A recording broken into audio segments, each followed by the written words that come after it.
এই ভোক্তা অধিদপ্তরের ডিজি থেকে শুরু করে পিয়ন পর্যন্ত পুরো বাংলাদেশে মাত্র 92 জন লোক। তাহলে কেন স্ট্রংলি একটা কাজ করতে গিয়ে নিজের চাকরি বা জীবনের রিস্ক নেবে?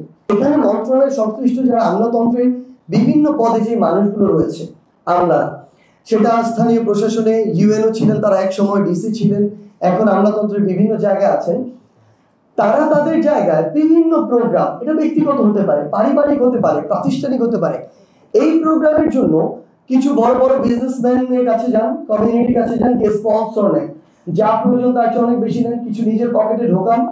এইভাবে স্পন্সর নিয়ে তারা ওই প্রতিষ্ঠানগুলোর কাছে এক প্রকার জিম্মি হয়ে যায়।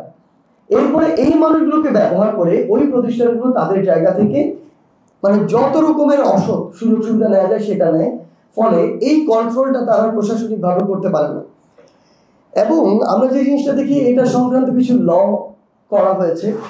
এবং এই যে ভোক্তা অধিদপ্তর নামে একটা অধিদপ্তর আছে, খুবই অবাক করা বিষয়, এই ভোক্তা অধিদপ্তর মাত্র সর্বোচ্চ 50,000 টাকা জরিমানা করতে পারে, অথচ শত শত কোটি টাকা এদিক ওদিক লুটপাটের বিভিন্ন এক্সাম্পল এরকম কিছু কিছু কোম্পানি করছে।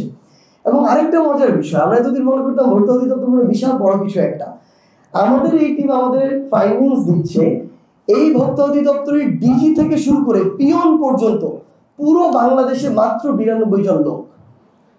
তাহলে এই ভোক্তা অধিদপ্তর কিভাবে আপনাকে এরকম একটা স্ট্রং সিস্টেম দিবে যেটা দিয়ে আপনি ভোক্তার অধিকার নিশ্চিত করবেন?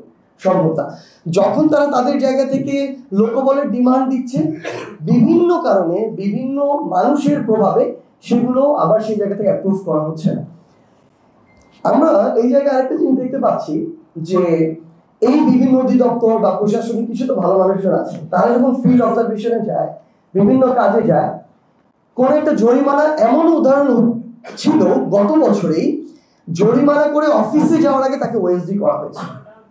সো কোন একজন অফিসার বা কর্মকর্তা ওইটুকু সাহসও করতে পারেন না, কারণ সে যখন কোনো কিছু না করে এসি রুমে অফিসে বসে থেকে তার জায়গা থেকে আরামসে চাকরি করতে পারেন, তাহলে কেন স্ট্রংলি একটা কাজ করতে গিয়ে নিজের চাকরি বা জীবনের রিস্ক নেবে?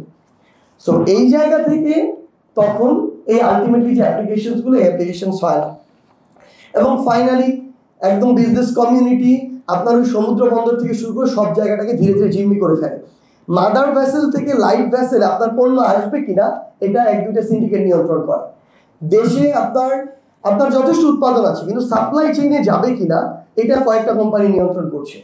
সো আলটিমেটলি ওভারঅল যে কথাটা আমার জায়গা থেকে বলতে চাচ্ছিলাম, যে আমি আমার ইকোনমিক এক্সপানশন করব ন্যাশনাল থেকে গ্লোবাল পর্যায়ে, বাট ন্যাশনাল পর্যায়ের এই যে শকুনগুলো আছে, এই শকুনের চোখ এখন ধীরে ধীরে উপরে ফেলতে হবে।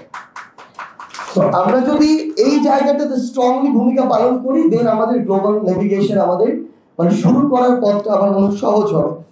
এবার যে কথাটা আসছিল, আসলে আমরা যদি একটু গ্লোবালের দিকেই যাই,